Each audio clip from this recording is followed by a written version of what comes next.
હવે સરપંચનો આપણે ઇન્ટરવ્યૂ લઈ લઈએ. આ નળ બી અહીંયા દેખાય.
नल से जल આજે ભૂગર્ભ ટાંકો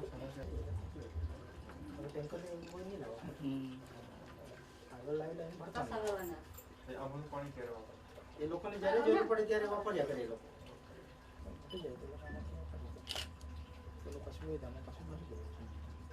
વરસાદ ન હોય ત્યારે.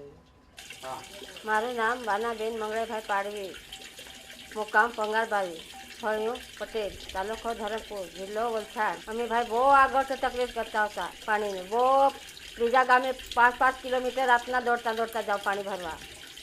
પોયરા નાનલા ઘેરે મૂકીને પોયરા તો રડીને થાકી જાય. હવે તો બહુ અમને સારું કર્યું. ગોબર ટાંકો આપ્યો, નવી લાઈન આપી તો બહુ સારું. હવે આ તો પાણી નળથી ભરે ને ગોબર ટાંકો તો પાણી ભરીને આખો દિવસ બેસીને વાત કરું. હવે તો બહુ મજા મોદી સરકારને આપ્યો અમને. મારું નામ દર્શનાબેન બાબુભાઈ પાડવી, ગામ પંગારબારી. હું પેટા સમિતિના અધ્યક્ષ છું. કંઈ અમારા ગામમાં તૂટફૂટ પાણીની થઈ જાય ને તો અમે લોકોને કહીએ કે વેસ્ટ પાણી નહીં મોકલાવતા. અમે પાણી બગાડીએ નહીં ને લોકો, તેના માટે અમે કહીએ ને પૈસા પેલા ઉઘરાવીએ 50 રૂપિયા દર મહિને. તે કંઈ તૂટફૂટ થાય તેના માટે વપરાશ કરીએ ને લોકોની ઉઘરાવે ને તે લોકોના પાસે અમે ઉઘરાવી લઈએ. પહેલાં અમારા ગામમાં એવું હતું કે કોઈ જગ્યાએ આપણે પોરી પૂછવા જઈએ ને છોકરી તો પહેલાં આ પૂછે કે તમારા ગામમાં પાણીની જ છે તો અમે નહીં આપવાના એમ. હવે પાણીની વ્યવસ્થા બધી થઈ ગઈ તો કંઈ વાંધો નહીં એમ. મારું નામ સરસ્વતીબેન હરિરામભાઈ પાડવી, ગામ પંગારબારી, તાલુકો ધરમપુર, જિલ્લો વલસાડ. પાણી સમિતિના અધ્યક્ષ છું ને પંગારબારી ગામના સરપંચ બી છું.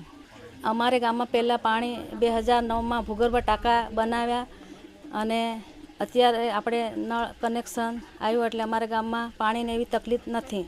અમારા ગામમાં 351 કનેક્શન છે. હું પોતે જ પાણી સમિતિના અધ્યક્ષ છું એટલે પોતે જ પંચાયતના સરપંચ બી છું એટલે પોતે જ દેખરેખ રાખું છું ને પાણી સમિતિના સભ્યો આખી બધી બહેનો જ છે ને અમે બહેનો રીતે જ બધું તૂટફૂટ ચાલે તો બધાને ગામમાં હજુ કહીએ કે આવું નહીં કરવાનું, પાણીનું વેસ્ટ નહીં કરવાનું ને સારી રીતે આપણે ચલાવતા છીએ. અમે ચોમાસાનું પાણી વેડફાઈ નહીં જાય એટલે અમે ભૂગર્ભ ટાંકા બનાવેલા છે તેમાં અત્યારે અમે ભૂગર્ભ ટાંકામાં પાણી રાખીએ છીએ. એટલે અત્યારે ઉનાળામાં અમે જે ભૂગર્ભ ટાંકાનો ઉપયોગ કરીએ છીએ.